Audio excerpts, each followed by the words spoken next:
Bonjour, chers choisis de Jésus. Encore aujourd'hui, je suis très heureux de passer du temps avec vous dans cette approche où nous sommes de plus en plus près de la grande fête de Noël. Et à l'occasion de cette fête, j'ai été touché ce matin par les textes que l'Église nous invite à méditer, où on nous dit à 2 reprises « Viens, viens à ma rencontre ». Et pourtant, c'est Jésus qui vient se donner à nous. Mais en même temps, il veut que nous lui donnions à lui. Et j'aimerais qu'à l'occasion de cette grande fête, qu'on puisse réellement se donner à lui afin de pouvoir découvrir la beauté, la grandeur de cette fête. Nous n'aurons jamais fini. Je pense que nous ne réussirons pas à la découvrir pleinement tant que nous serons sur cette terre. Je pense bien que ça va être... Il y en a une partie qui nous est réservée pour après notre mort. Et là, comme vous le voyez, je suis encore accompagné de mon ami Marc. Et j'aimerais te poser une question, parce que c'est d'habitude, c'est toi qui me poses des questions. Hein? Mais là, ce matin, je vais inverser ça. Parce qu'on s'approche de fête. Je commence à être nerveux, là. On s'approche du jour de Noël. Comment tu te prépares-tu, toi, pour ce Noël qui vient cette année, Noël 2017? Ouf, ça, c'est toute une question, M. Lachance. Je vous dirais que c'est pas une préparation consciente, mais c'est une préparation qui se manifeste en moi, qui jaillit en moi. Et c'est à peu près là. Je vais oser le pari de la franchise de vous dire honnêtement que c'est la première fois de ma vie que je remarque ce phénomène-là de manière aussi puissante en moi, c'est-à-dire que j'ai un détachement intérieur par rapport au matériel. Bonne nouvelle? Bonne nouvelle, ouais. Puis ça me frappe depuis une semaine, mais particulièrement dans les derniers jours. Bon, ben là, on est à quelques jours de Noël. Fait que veut pas, il faut penser aux enfants, il faut penser à l'épicerie, parce que bon, il faut quand même avoir quelque chose d'un peu festif. Et là, je remarque les gens qui sont dans les centres d'achat. C'est le stress, c'est l'agressivité, c'est la folie furieuse. On passe 45 minutes, 1 heure dans un centre d'achat, on a l'impression que c'est une escapade dans la jungle. Et je remarque les commerces, les annonces, on parle de festivités, on parle de rassemblements, on parle de cadeaux, on parle de plaisir, mais on parle très peu de l'autre et du partage. Et ça vient me frapper de manière très intense parce que je me dis, l'autre qui n'est pas avantagé de pouvoir s'offrir tout ça, cet apanage-là, parce qu'on ne se le cachera pas, Noël est devenu une fête dans notre société qui est très commerciale. C'est devenu de la consommation, c'est devenu du plaisir, c'est devenu on achète puis on paye au mois de janvier, puis c'est devenu quelque chose de très, très, très matériel, donc superficiel. Mais c'est pas tout le monde qui peut s'offrir ça. Et là, je me dis, combien de gens sont laissés de côté dans ce message-là, alors que ça devrait être le contraire. On en parlait avant de débuter le live ce matin. J'ai hâte au jour où, avec mes enfants, on va arriver à Noël, et au lieu de se faire des cadeaux, ou enfin, en s'en faisant moins, quand ils seront moins petits, parce que quand ils sont petits, ils comprendraient peut-être pas, mais qu'on va arriver au vrai sens du cadeau, c'est-à-dire du don. Alors, autrement dit, là, ce que nous avons besoin, le plus beau cadeau qu'on peut obtenir à l'occasion de ce Noël, c'est celui de nous retrouver dans les véritables valeurs. Voilà. Rétablir les valeurs là où ils doivent être. Et je pense que si on fait ça, nous allons exempter beaucoup de souffrance. Ah, absolument. Parce que, vois-tu, d'abord, premièrement, là, quand on regarde dans le fond de nous-mêmes, là, on a tous un besoin en commun. Celui d'aimer puis d'être. Et la source même de l'amour, c'est Dieu. C'est Jésus qui l'incarne, qui est venu nous l'incarner dans ce monde. Et quand on se coupe de lui, eh bien, on se coupe de cet amour-là. Et finalement, on tente de compenser par des biens matériels, des sorties, etc., etc. On essaie de se faire croire qu'on est heureux. Mais le véritable bonheur, il est à l'intérieur. Et dans la mesure où qu'on prend du temps pour le retrouver. Alors, tu comprends que ton grand désir de préparation de Noël, c'est ce qu'on va demander aussi pour tous les... dans nos prières pour tous ceux et celles qui nous suivent, qu'ils puissent se préparer à accueillir et à découvrir où sont les véritables valeurs. Les véritables valeurs. Puis ça, ce que vous dites m'interpelle beaucoup, parce qu'en fin de semaine, j'étais dans je nommerai pas le commerce, parce que quand même, je veux pas mettre personne sur la sellette. Non, faut pas que tu leur fasses de la publicité. Je veux pas faire de publicité, sinon je vais tomber dans le travers. Parce que là, tu retomberais dans le jeu commercial. Exactement. Mais là, j'étais dans un magasin, un grand magasin, et là, je suis tombé face à face avec le grand Manitou du magasin. Et c'est un personnage que j'admire à cause de ses valeurs sociales, de sa conscience sociale. Et là, je suis allé l'aborder, même si je le connais pas, mais je voulais aller le féliciter. Je me suis dit, bon, les gens qui sont pas contents, qui veulent critiquer, vont aller le voir pour dire, ben, vous avez pas ci, vous avez pas ça. Et là, on s'est mis à discuter. Puis il m'a dit quelque chose qui m'a tellement fait penser à vous. Alors, vous me rejoignez même dans les centres d'achat, M. Lachance. Ça a plus de bon sens. C'est rendu que c'est quasiment quotidien, là. Et là, on discutait, puis il me disait, il dit, vous savez, il dit, faire de l'argent, c'est plate comme projet dans la vie. C'est pas intéressant d'arriver à la maison le soir puis dire à ses enfants, ben moi, mon projet dans la vie, c'est de faire gros de l'argent. À un moment donné, il dit, il faut avoir d'autres valeurs. Il faut avoir des valeurs de promouvoir l'éducation, il faut avoir des valeurs de promouvoir la santé. Bon, on n'est pas arrivé jusqu'à l'amour puis à ce niveau-là, parce que bon, je sais pas où il y en est dans cette perspective-là, mais ça me fait penser à vous. Puis, vous qui avez été actif dans le monde de l'entreprise, dans le monde des affaires, c'est quelque chose que vous avez dû remarquer, qu'à un moment donné, il n'y a pas juste le profit qui compte, il n'y a pas juste le matériel, il y a d'autres choses qui comptent. Puis ça, là, je vais reprendre la balle au bon, parce que là, je me suis fait poser une question. Ben là, c'est à mon tour de revenir à mes vieilles habitudes, quoi. Mais de vous questionner là-dessus, parce qu'on parle de matériel, on parle de valeur de l'autre. Comment ça s'est animé, vous, dans votre expérience? Comment vous l'avez vécu? Ben là, d'abord, je pense que je vais te remonter loin en arrière. Au tout début de ma carrière, j'avais entendu un exposé sur l'échelle des valeurs qui a guidé ma vie. Facile à retenir, 4 barreaux. Alors, dans l'échelle des valeurs, telle que vécue ou telle que le Créateur nous l'enseigne, il y a 4 principaux barreaux. Dans le premier barreau, tu as Dieu, l'être suprême, celui qui a créé, qui a tout créé. Ça, c'est en haut. Ça, c'est en haut. Okay. Dans le deuxième barreau, il y a les êtres humains, dans lequel on fait partie. Ouais. Bon. Toi et moi. Bon. Et après ça, qui sont des êtres qui ont le plus de valeur, dans le troisième barreau, il y a ce qui est nécessaire à l'être humain. Alors, pour se permettre de se nourrir, les biens matériels, permettre de se nourrir, de se loger, de voyager, même aussi, tu sais, bon, de se déplacer, etc., etc. Bon.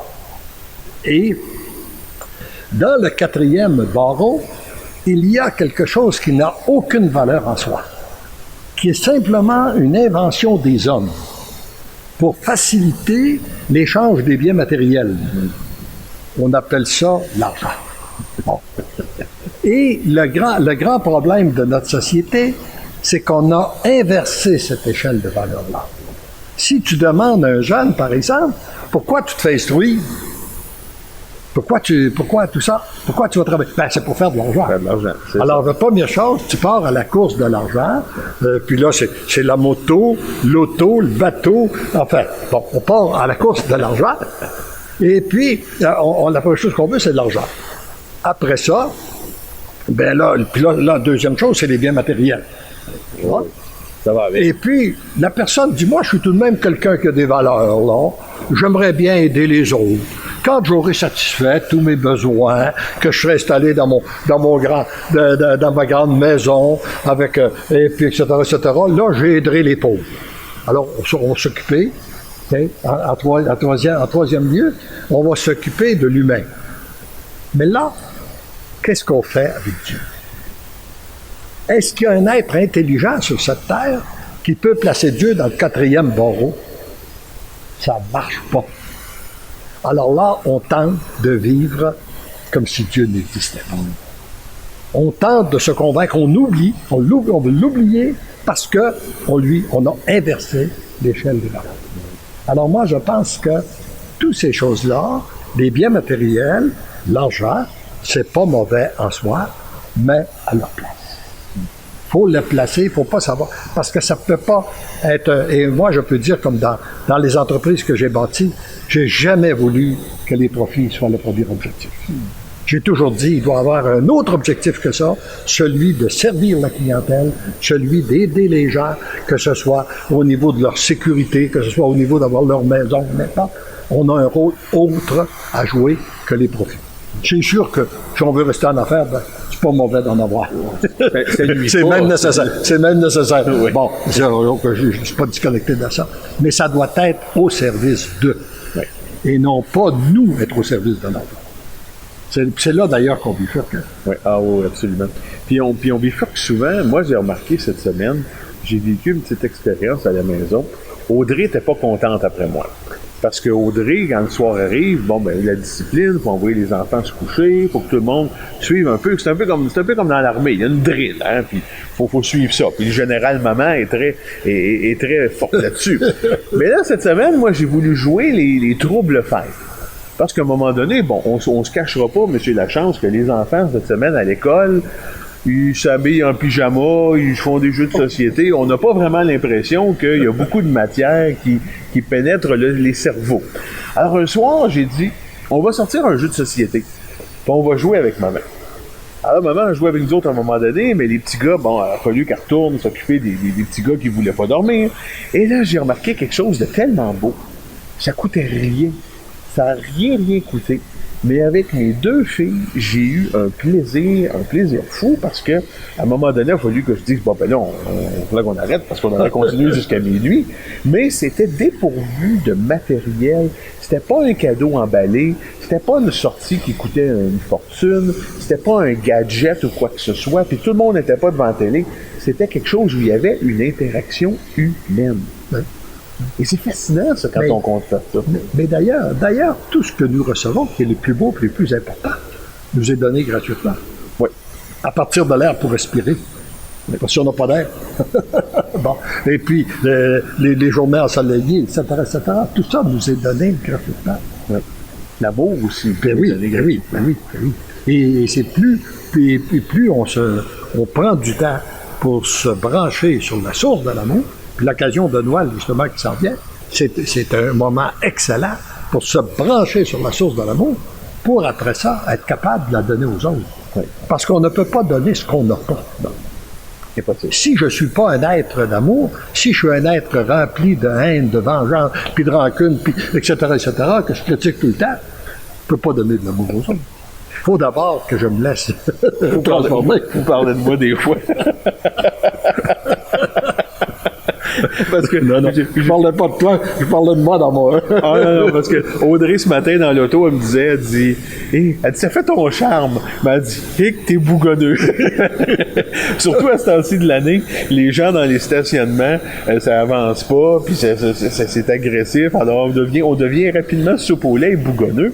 Puis, mais vous savez... Mais ce qui est beau, c'est que le Seigneur est en train de te changer. Oui. Tout ça doit devenir du passé, ça. Ah oui, mais ça, tu vas tout laisser ça avec l'année 2017, puis en 2008, tu vas repartir un être nouveau. C'est à peu près doux. Oh mon Dieu. Patient, agréable. J'ai quasiment envie de dire, vaste projet, monsieur Lachance, vaste projet. À côté de ça, les pyramides d'Égypte, c'est un carré de sable. Mais vous savez, je vais revenir aussi sur ce que vous me posiez au début. Comment je me prépare? Savez-vous ce que j'ai décidé cette année? Non. Pendant que je vois Audrey s'approcher, ça me fait peur. J'ai peur dans ce temps-là, c'est comme le bâton s'en vient. Mais j'ai décidé cette année qu'en fin de semaine, parce que Noël, ça va être lundi, donc samedi et dimanche, c'est les 2 jours qui précèdent Noël, j'ai dit à Audrey, je ne veux pas aller dans des commerces samedi et dimanche. Je veux passer le temps avec mes enfants, je veux passer le temps à la maison. Si j'ai un vieil ami qui me téléphone pour aller prendre un petit café, on va être capable d'aller échanger, mais je ne veux pas emboîter le pas à cette attitude de courir à gauche puis à droite, puis être stressé pour me dire « Ah, j'ai peut-être pas assez acheté de cadeaux, j'ai peut-être pas assez de biscuits, j'ai peut-être pas assez de ci, j'ai peut-être pas assez de ça. » Je dis non. Là, on arrête, on coupe les moteurs et on s'abandonne. Une très bonne décision. Ouais. Moi, je trouve que c'est une très bonne décision. Puis c'est qu'est-ce que nous pratiquons d'ailleurs, nous aussi. Nous faisons bien attention pour ne pas aller dans les magasins le dimanche. Je pense qu'on a besoin, c'est pas pour rien que notre enseignement dans la foi nous demandait le dimanche, un jour de repos, un temps d'intimité avec le Seigneur. Il est important de s'arrêter, parce que quand on court tout le temps, bien, on ne peut pas découvrir le véritable valeur. Et c'est souvent, puis on pense qu'on va régler ça juste par des choses matérielles, et ça, c'est faux. Et puis je pense c'est une très sage décision. C'est une très sage décision, je te félicite, pour respecter le jour du dimanche. Oui, parce que dimanche, on va être le 24 surtout. Donc, c'est la veille, c'est la préparation, c'est un moment pour plonger dans notre cœur, plonger dans ce que nous sommes véritablement à l'extérieur du matériel. Alors, j'ai dit là, autant que faire se peut, on va y aller dans cette direction-là. On verra bien ce que ça va donner, mais je sens déjà que ça me remplit de plaisir puis de joie parce que l'idée d'aller me regarrocher dans la jungle, ça m'intéresse pas du tout. Est-ce que nous avons, chers amis, des commentaires ou des observations? Ça fuse de partout ce matin. Ça fuse de partout. Bon. On a des commentaires sur le live, on a des gens en anglais, etc. On tente de répondre un peu du mieux qu'on peut. J'ai une question là, qui vient, c'est Rita Marizo qui nous pose la question. Là, je m'excuse. Mais comment arriver à se satisfaire du peu lorsqu'il y en a à manquer? Puis si vous me permettez, j'aimerais ça répondre à Rita à cette question-là. C'est une question difficile. C'est une question qui est difficile, puis on sait que plusieurs personnes sont confrontées justement à des situations où il y a des manques à gagner. On le sait, on ne fera pas de cachette. La dernière année a été difficile, donc on sait exactement ce que vous voulez dire. Puis, ce que nous, on a retenu de notre expérience cette année, c'est vraiment l'abandon. C'est de faire tout ce qu'on peut faire, semer les champs, faire tout ce qu'on a à faire. Mais une fois qu'on a fait tout ce qu'on pouvait faire, c'est de remettre notre confiance au Seigneur et de dire que le Seigneur va venir à notre secours.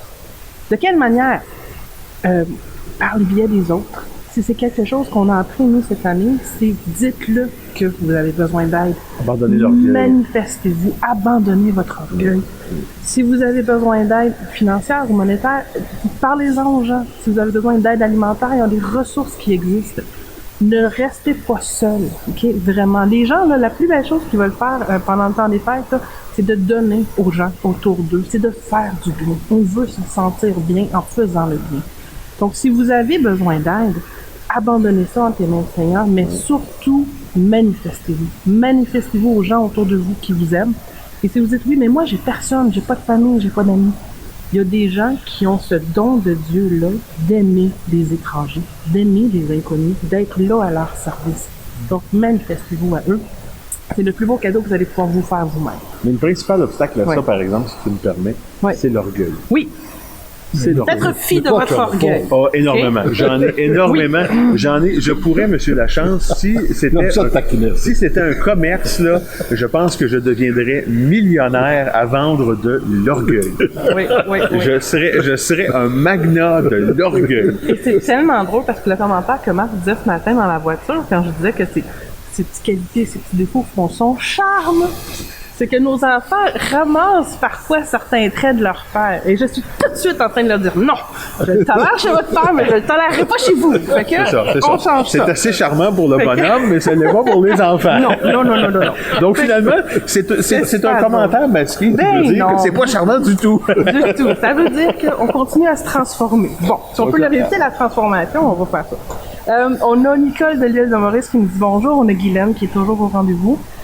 On a Élise qui est très contente d'être finalement avec nous live, donc je pense que les gens le considèrent comme un cadeau quand ils peuvent être ici en même temps que nous. Nous aussi, on considère comme un cadeau. Effectivement, la crèche elle est très belle derrière nous et on a très hâte que l'enfant Jésus se retrouve finalement. Dans quelques jours, sois patient. Dans quelques jours, je sais, ça s'en vient. On a Céline Boulet qui nous dit que le plus beau cadeau à Noël, c'est l'enfant Jésus qui vient nous visiter en cette nuit. Une paix et sérénité dans notre cœur et notre âme, une belle grâce qu'il nous donne de son amour. Donc oui, effectivement. On avait Nadège Gardodi qui nous dit « Bonjour, très beau sujet, le détachement. Noël pour moi, c'est recevoir Jésus qui vient à moi, qui suis une pauvre pécheresse, et m'offrir à lui. Après un partage avec la famille, surtout les enfants, les neveux, les nièces. Donc c'est une occasion de se retrouver en famille. On a Dany Thibault qui nous dit « Le don de soi goûte le bonheur. Donner du temps pour les autres, ça ne coûte rien. Être présent pour les autres. Et on a Carole Sioux-Sarin qui nous dit « Je partage cette idée à 200%, je la mets déjà en pratique. Et on sent qu'on se rapproche du Seigneur car on fait sa volonté. » Et là, on avait Nancy qui nous avait épinglé une question qui est longue. Je vais vous la lire, c'est un commentaire, puis je vais vous quitter là-dessus, à moins qu'il y ait d'autres questions qui apparaissent. Donc, si tu peux nous la résumer. Oui, mais elle dit « Bonjour, choisi de Jésus. C'est avec émotion que je vous écris. Je vous remercie pour tous vos témoignages à travers vos vidéos, celles du rendez-vous du dimanche et les Facebook Live, que je regarde souvent en différé. Je suis étudiante en finance, gestion de patrimoine à Clermont-Ferrand. Dieu me choisit pour exercer dans cette voie, pourtant je ne me sens pas du tout capable sans lui.